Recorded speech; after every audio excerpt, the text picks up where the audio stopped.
Good morning, viewers. Welcome to my YouTube channel of Astrologer Anil Agarwala. Today we will be discussing a comprehensively a marriage chart for marriage of a female through my research and Nadi principles.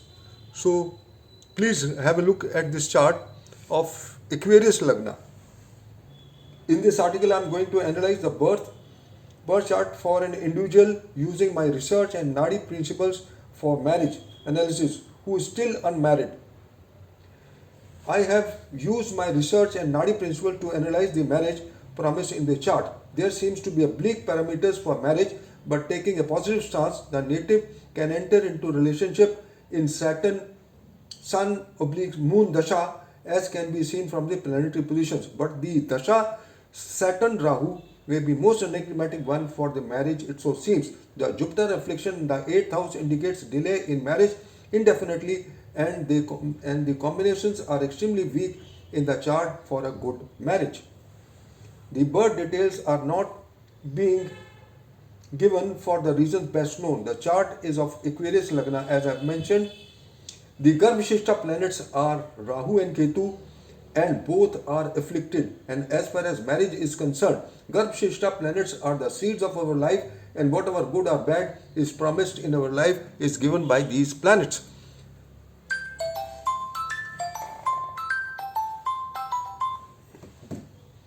The the seventh house of marriage is ill placed from both these planets. The Garbhashishta planets, from the Garbhashishta planets, the seventh house is ill placed because Rahu is in the sixth house and Jupiter is in the eighth house. The seventh lord Sun is well placed from both these planets. Mid-cusp plot of the seventh house is Sun and well placed from these planets. Venus, the Karka for marriage, is ill placed from the Antardasha lord Jupiter, the Karka for spouse for the girl. Saptamarud 7p is ill placed from Jupiter Antardasha lord. Saptamarud is in the sign Libra.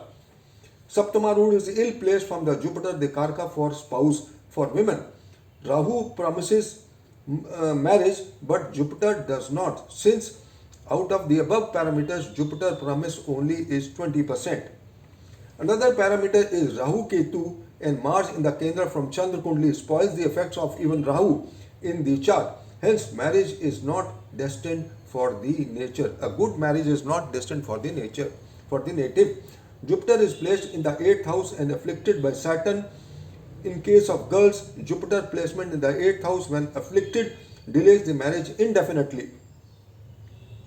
The 7th house from Lagna, Moon and Venus has to be analyzed for further analysis. From Lagna, the 7th house is empty, is pious, and placement of the 7th lord in the 8th house is good, acquires the importance in the family of the spouse, but afflicted by Saturn, not good. On top of the same, the Karka for women, spouse is Jupiter, and also placed there is the shortcoming in the horoscope. The 7th house from Moon and Venus, since Moon and Venus are together, the Chandra Kundali, the 7th house again is empty and the Lord is debilitated, and in the Kendra with Rahu, it is the most enigmatic. This cancels all the Raj Yogas in the chart, because if malefic planets are placed in the Kendra from Moon, then they spoil all the Raj Yogas in the chart. Lagna Lord and the 7th Lord together in the with Karka for marriage in the 8th house is not good. Planet Jupiter, the Karka for marriage, is set. Jupiter gets set in the 8th house, so it loses all its shine. Here Rahu is Upakarka and also afflicted and becomes strong with debilitated planet, therefore delays the marriage indefinitely. Saptama Rood, the Arud of the 7th house. The Saptama Rood falls in this sign Libra and has aspects of debilitated Mars, not good for the not good also in the Kendra from the Arud.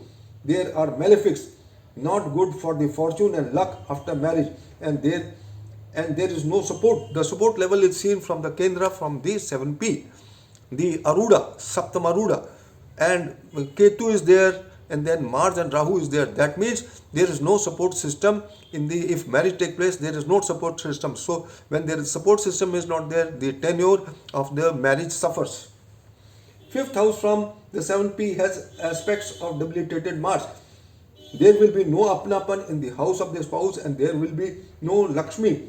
The Kendra and Kona from 7P should be strong for good longevity of the marriage, which is missing in the chart. Even if the marriage takes place for which there are poor combinations, there may not be any support and weak tenure of marriage.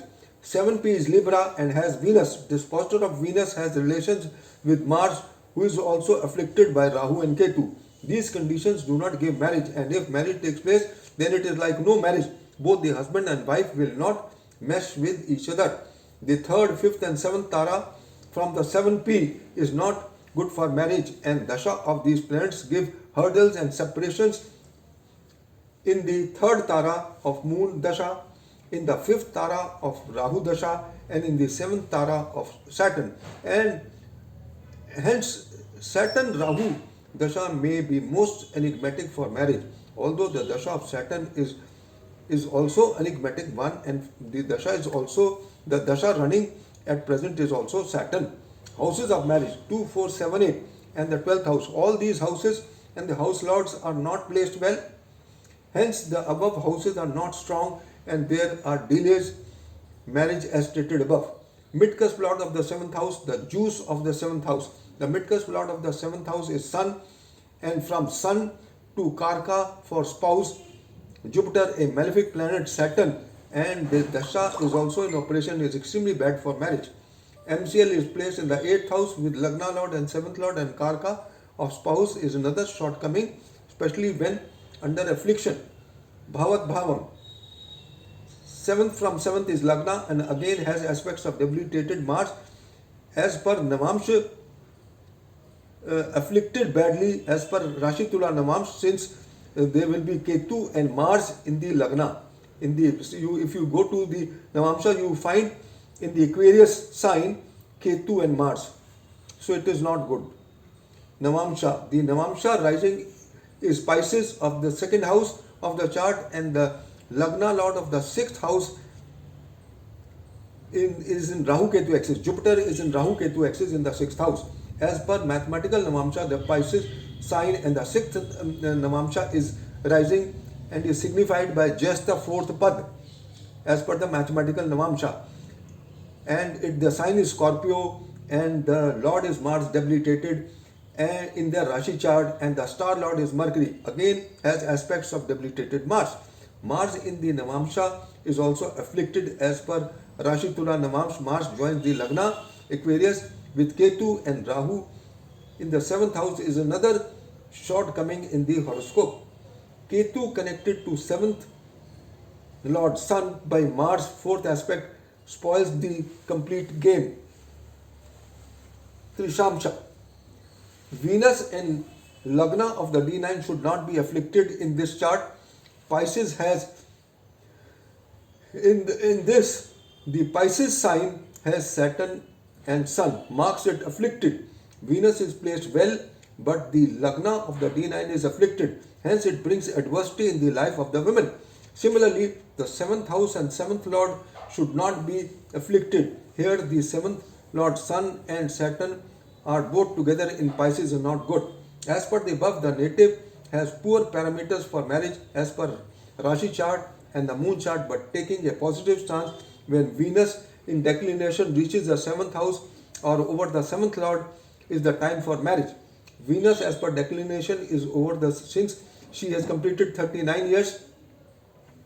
So Venus is over, it is about to come in 6 months, it will be about to come over the 7th lord Sun, and if marriage has to take place taking a positive stance, it can take place after September 2021, for which the parameters are extremely weak as per the Antardasha at birth Jupiter, the Karka for spouse. Timing of marriage. The parameter 1 is connection of Mahadasha Lord and Antardasha Lord with 7th house of D1 and D9, and Saturn and Sun Dasha both connects the Lagna and the 7th house, and the Dasha running is Saturn Venus. So Saturn Sun or Saturn Moon Dasha from the 27th July 2021 marriage is possible, but a weak one. Parameter 2 Char Dasha with Dharakarak. Parameter 3, Vivah Sahan, the longitude of the Lagna Lord and the 7th Lord have to be added, and this point is sensitive point, and when or the Namamsha of this is activated by Jupiter, then the marriage takes place. Now Libra sign is the Namamsha and the sign is Aquarius. So when Jupiter aspects the Libra sign after 5th April, then marriage is possible. We are talking about the way of analyzing the marriage. So I have given, although the marriage is not destined to her, but I am doing the complete calculation so that people can understand how to analyze the marriage. Parameter 4, double transit of Saturn and Jupiter on the 7th house of 7th Lord, but both Saturn and Jupiter, when both Saturn and Jupiter join the Aquarius sign in the middle of 2022 possible. All other parameters are taking place, but the double transit of Saturn and Jupiter is not taking place in 2021. So this is another weak parameter. Activation, fifth parameter is Pia Milan, activation of Lagna Lord and 7th Lord if they meet in heaven, and Saturn and Sun will meet in heaven on the 14th January 2021. Some relationship is possible, but a weak one. Parameter 6, Jupiter activating the natal Mars, and Jupiter is transiting in the sign Capricorn, and it is already activating the Mars in the 6th house, which is debilitated. Most of the planets, including the Sun, near the Lagna or the 7th house at the time of marriage. On the 12th February 2021, 6 planets will be in the sign Capricorn. So there is a possibility of some relationship around that date. The parameters are for analysis only, and here by pointing out all the 6 out of 6 parameters, out of all 6 parameters in the immediate future, but the activation of Jupiter and Saturn is only after middle 2022, and the astrology conditions combinations are weak in the chart. Taking a positive stance, I have done the complete analysis. The Dasha Saturn Rahu is most enigmatic for the marriage, and if marriage takes place as above, then it is liable to break in Saturn Rahu Dasha. As per daily progression, yearly horoscope, there are weak combinations from September 2021 to September 2000, but taking a positive stance, she can get into relationship, but Saturn Rahu Dasha will be most enigmatic one. So this is all. I just wanted to share the way of analyzing marriage as per my research and Nadi principles. Thank you very much, friends, for listening to me, and have a good day. Thank you.